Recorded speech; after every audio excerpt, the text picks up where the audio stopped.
Hello, my dear. I'm Dr. Alaa Mosbah, Professor of Obstetrics and Gynecology, Faculty of Medicine, Mansoura University. Today we have a special topic, which is parathyroid disease during pregnancy. So, what are the objectives of this lecture? To know the anatomy and the physiology of parathyroid gland, physiological changes during pregnancy, parathyroid disorders during pregnancy, whatever primary hyperthyroidism or hypoparathyroidism. Primary hyperparathyroidism in details, definition, causes, recommendation, how to diagnose, and hypoparathyroidism also covering the definition, the causes, and the diagnosis, and what is recommended for mother during the pregnancy and after delivery, and what is the recommendation for offspring. Okay, let us start with the anatomy and physiology of parathyroid gland. As you see in this picture, parathyroid glands, about 4 glands present as in this picture. As you see, the yellow one with red arrow, that you see the parathyroid gland in the back of thyroid gland. Located in the back of the thyroid gland, it is oval, flat in shape, on the external surface of the back of thyroid gland. Usually the number is 4, but sometimes ranging between 2 and 6. This gland secrete parathyroid hormone.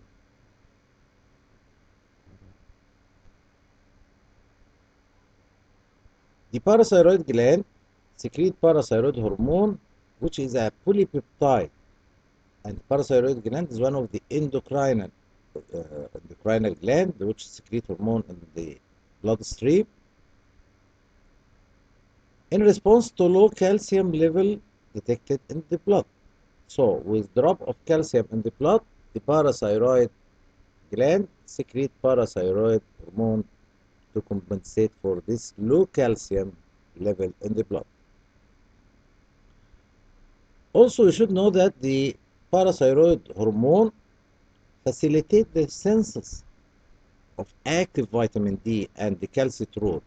What is calcitriol? This is the most active form of vitamin D with 1 and 25 dihydroxycholecalciferol. Okay? It is produced in the kidney from the proximal tubules.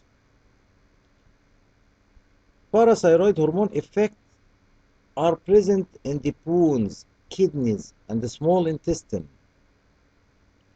And with the drop of serum calcium level, the secretion of parathyroid hormone by the parathyroid gland increases. Okay? Okay. What about physiological changes during pregnancy? We know, all of us, that pregnancy is a very special condition. During pregnancy, intestinal calcium absorption is increased by calcitriol and estrogen. And as I said before, calcitriol is the most active form of vitamin D formed in the kidney, and also by the excess estrogen. So calcium absorption from intestine during pregnancy is increased by calcitriol and estrogen. What is the role of prolactin? Prolactin stimulates the parathyroid hormone related peptide. What is the parathyroid hormone related peptide? This peptide is produced mainly from the placenta and the breast. Okay? Under the effect of prolactin hormone, this parathyroid hormone related peptide increase, which in turn increase calcium level. okay? Because it acts like parathyroid hormone.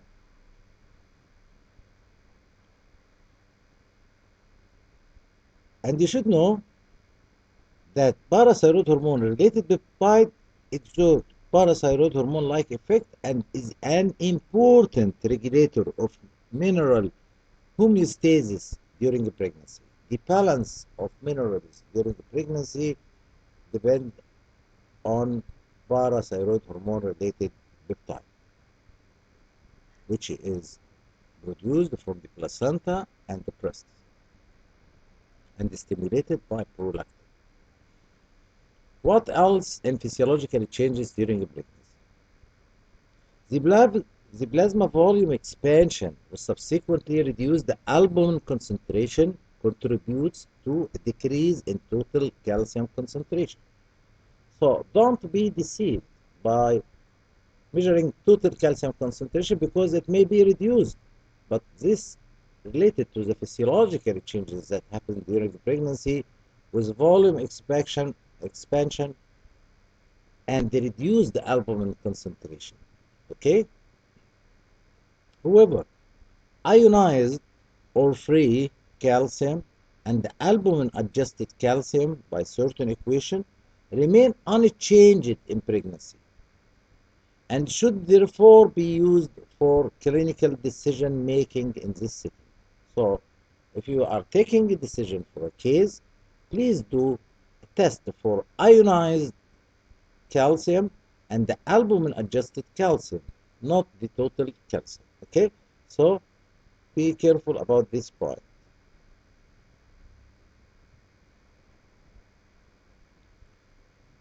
Okay, what else in physiological changes during the pregnancy? Maternal parathyroid hormone concentration are lower in pregnant compared to non-pregnant women. So, parathyroid hormone concentration are lower in pregnant compared to non-pregnant women. Usually at the lower end of the normal range or slightly below, and they do not cross the placenta. Parathyroid hormone do not cross the placenta. During lactation, calcium is mainly derived from bone resorption or osteocytic osteolysis, and this information should be known by all obstetricians.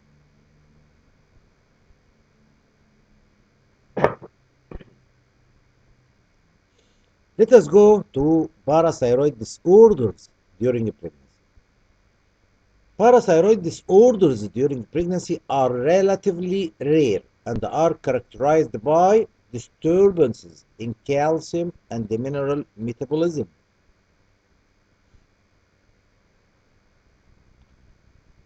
Parathyroid disorder during pregnancy include two big categories: primary hyperparathyroidism and the hypoparathyroidism.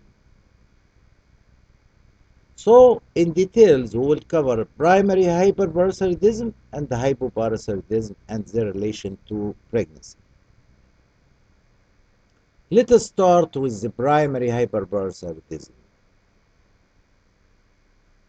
As regards definition and the incidence, primary hyperparathyroidism means elevated or inappropriately high parathyroid hormone levels produced by parathyroid glands, which increase serum calcium concentration.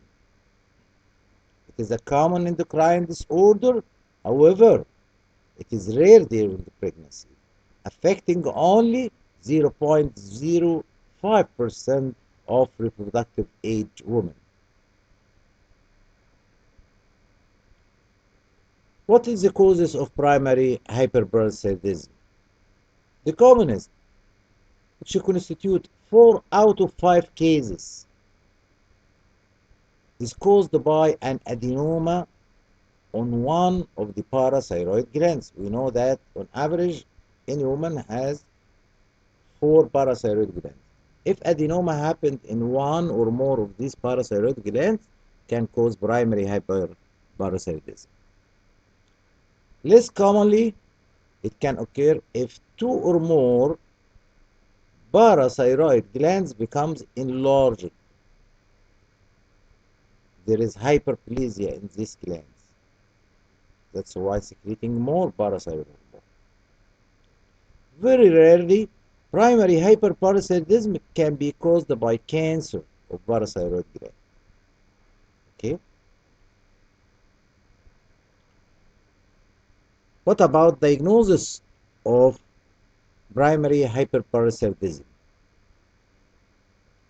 First, by detecting hypercalcemia, which might be challenging during pregnancy, as hypercalcemia symptoms simulating that occur in early pregnancy, like fatigue, like nausea, vomiting, polyuria. So these symptoms similar to that of early pregnancy. That's why hypercalcemia may not be diagnosed. There is usually no universal screening for calcium level in pregnancy. So many mild cases of hypercalcemia probably remain undiagnosed because you see the case with the usual symptoms of early pregnancy. You suggesting that this is symptoms of early pregnancy, while these symptoms due to hypercalcemia related to primary hyperparathyroidism.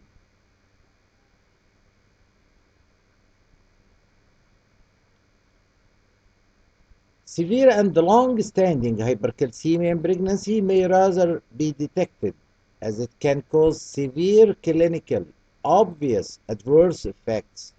Like what? Like kidney stones, pancreatitis, and preeclampsia, hypertension. The evaluation of established hypercalcemia should start with the measurement of parathyroid hormone to distinguish parathyroid related disorder from other causes. So this hypercalcemia is related to parathyroid gland. Is it primary hyperparathyroidism or due to other causes? That's why we should see this table for differential diagnosis of hypercalcemia during pregnancy, including primary hyperparathyroidism, malignancy, granulomatous disease, familial disease, pseudo hyperparathyroidism, milk alkali syndrome, and other syndromes. In this table, you can differentiate through measuring the parathyroid hormone, phosphate, and the urinary calcium excretion, and you can find the difference between these other causes of hypercalcemia. So, what is the potential risks of hyperparathyroidism during pregnancy? Increased risk of hypertension, preeclampsia, and eclampsia. There is a relation between preeclampsia and hyperparathyroidism. There are many studies suggesting that.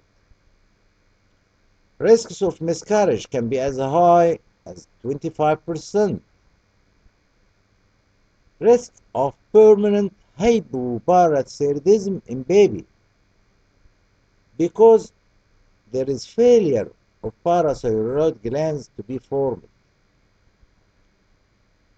Risk of heart rhythm problems during labor. Risk of premature birth. Risk of seizures in the baby during the first few days of life due to low level of calcium. Why there is low level of calcium in the first few days of life that may cause seizure? Because hypercalcemia in maternal circulation pass through the placenta to the baby. So there is hypercalcemia in the blood of the growing fetus. This causes negative feedback on the parathyroid gland of the baby. So in the first few days, when the connection between the fetus and the mother is cut, the baby is exposed to having low level of calcium. That's why seizure may occur due to depressed parathyroid gland of the baby. Okay, let us go to what is very important for any obstetrician to know, recommendation for the mother during pregnancy. If she has hyperparathyroidism, if the albumin adjusted serum calcium increases above 2.85 millimole per liter and or the ionized serum calcium concentration above 1.45 millimole per liter, parathyroid surgery, preferably in the second trimester, is recommended. So, she has an adenoma. Which trimester we are going to remove this adenoma, doing excision to single adenoma? During second trimester. This is the best time. According to the level of albumin adjusted serum calcium and the ionized or free calcium. Okay? Next line, next point in recommendation, conservative treatment is primarily based on oral and or intravenous rehydration. So you encourage the patient for oral fluids, or you can give her intravenous fluid for rehydration. Cinacalcet might be used as an escape also for hydration, and you may give cinacalcet to this pregnant lady to decrease the serum calcium. Okay, what else recommendation for the mother during pregnancy? There is higher risk of preeclampsia, and the women should be screened for risk factors and treated accordingly. This woman is high risk for preeclampsia, and they should search for other risk factors if present, because if other risk factors are present with hyperparathyroidism, possibility of preeclampsia is high. So the woman may take prophylactic measures like low-dose aspirin, 81 milligram per day oral, and strict follow-up or close monitoring for the blood pressure and the proteinuria. Surveillance with measurement of calcium and the creatinine estimated glomerular filtration rate should be performed every 4 weeks throughout the pregnancy. Okay?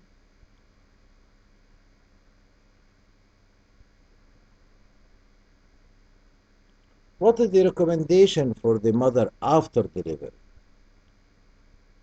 After delivery, parathyroid surgery should be performed a few weeks after delivery when the mother has fully recovered. If surgery is not performed, surveillance of at least serum calcium and the creatinine estimated glomerular filtration rate should be monitored every 4 to 8 weeks, especially in lactating women. So, if you did the surgery after full recovery, after delivery, it's okay. If surgery is not performed, please don't forget to do surveillance for at least serum calcium and the creatinine estimated glomerular filtration rate every 4 to 8 weeks, especially in lactating women. What about recommendation for the offspring? Native vitamin D supplementation according to national recommendation. What else? Measure serum calcium for the baby every 2 days, starting on day 2, and continuing this depending on disease severity until 1 or 2 weeks after delivery. Why I do that? To be sure that the serum calcium of the baby is doing well. So you should start to measure serum calcium every 2 days from day 2 after delivery and continuing this depending on the disease severity until 1 or 2 weeks after delivery.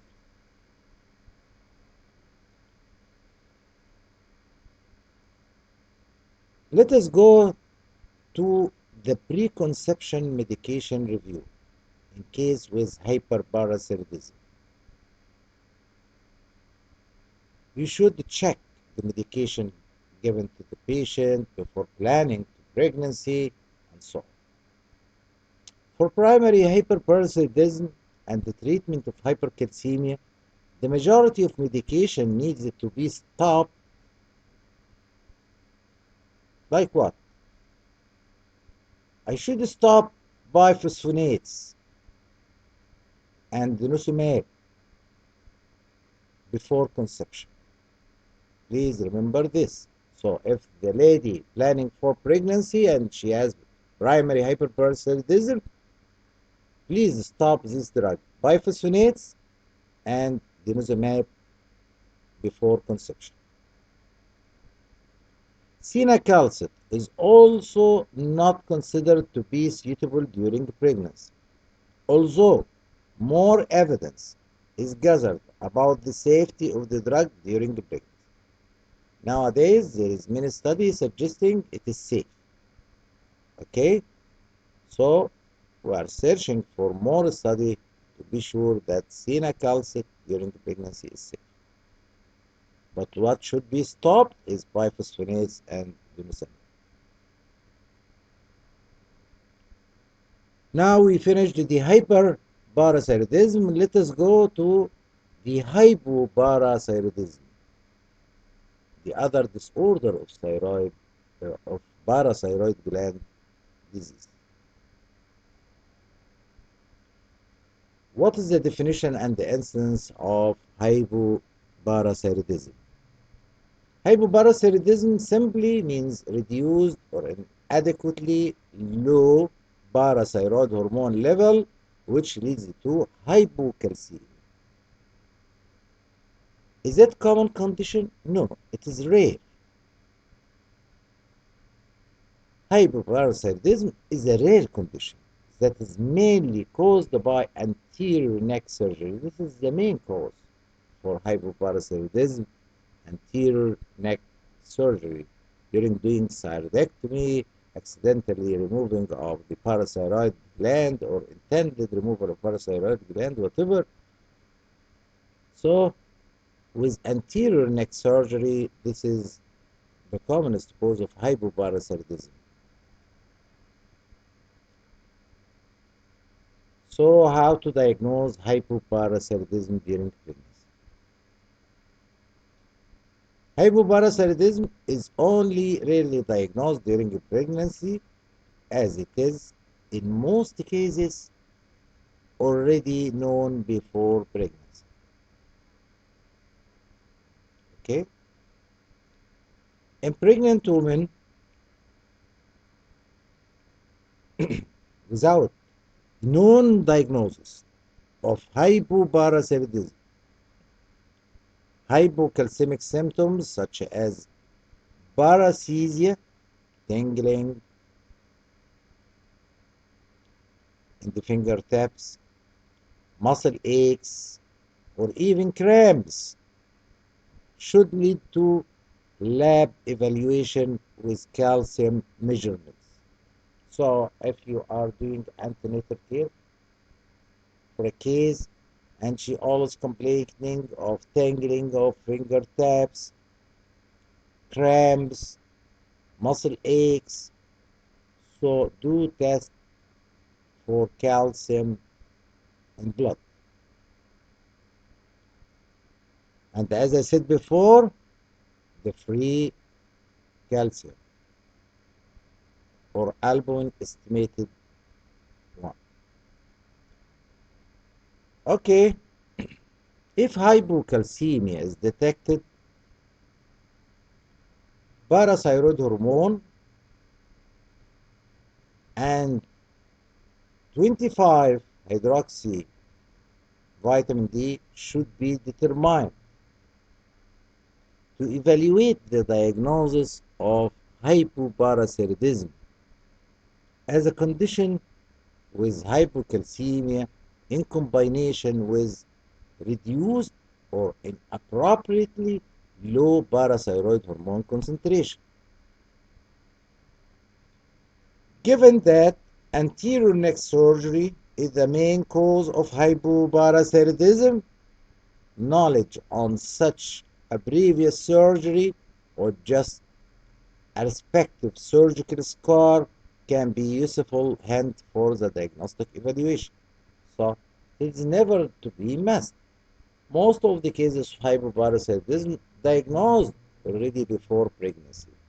Rarely it is diagnosed during pregnancy, okay, for the first time.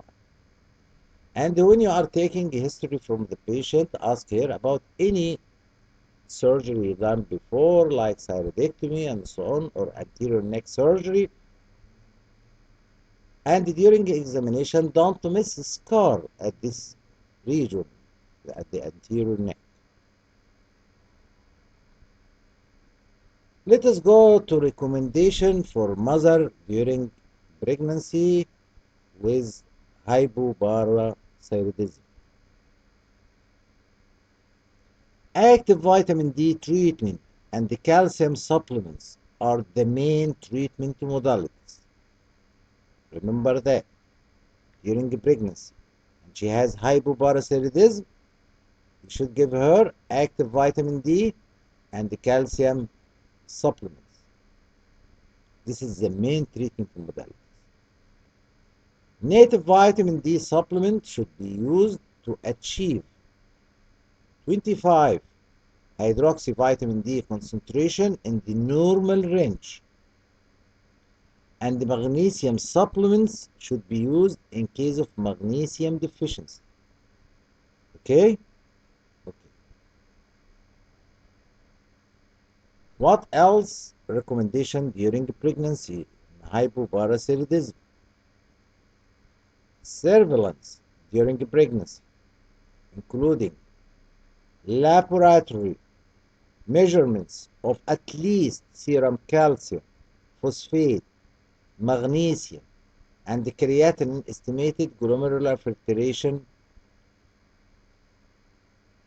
every 3 to 4 weeks and every week within 1 month before giving birth.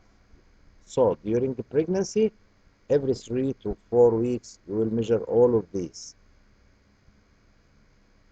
But the last month of pregnancy before giving birth should be done every week. Serum calcium, phosphate, magnesium, and the creatinine estimated glomerular filtration.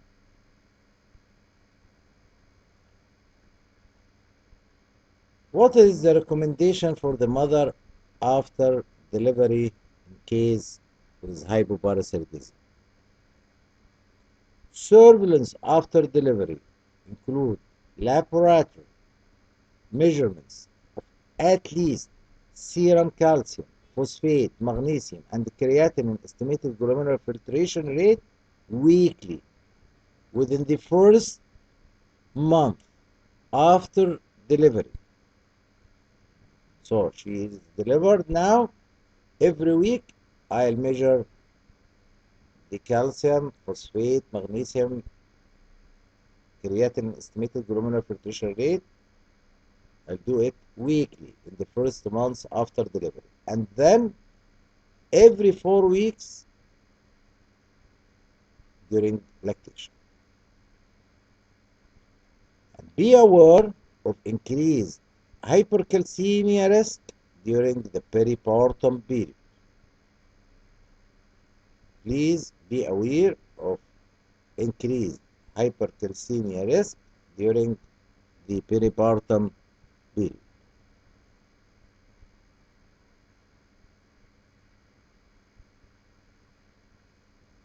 Recommendation for the offspring.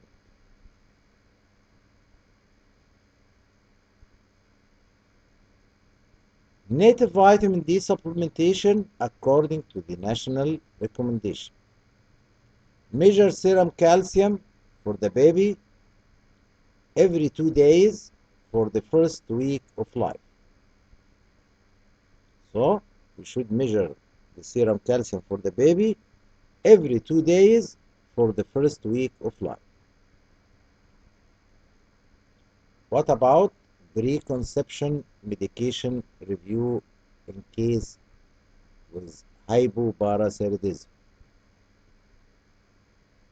For hypoparathyroidism, drugs such as calcium and the vitamin D supplement, calcitrol, and alpha calcidol are considered safe during pregnancy. So don't stop them. If she is planning for pregnancy, don't stop this drug because it is safe. Okay? Thiazide diuretic should be discontinued before planning to pregnancy. Okay? Recombinant parathyroid hormone has not been adequately evaluated during pregnancy, but there are case reports showing favorable outcomes. So, studies are running about that. Is it safe or not, the recombinant parathyroid hormone, if it is given to the patient? Okay? This is the end of my lecture. I hope it was beneficial for you. To find more lecture in OB Guide, case scenario discussion, MCQ, quizzes, ASCII stations, you can find it through my site on YouTube. I'll put it in a comment. This one in blue, my site on YouTube channel. Also, you can find my books on Amazon on this site. I have 6 books published on Amazon: textbook of obstetrics, textbook gynecology, contraception handbook, multiple choice question book, medical disorder in pregnancy book, and the gynecological oncology book. My best wishes for all of you. Thank you.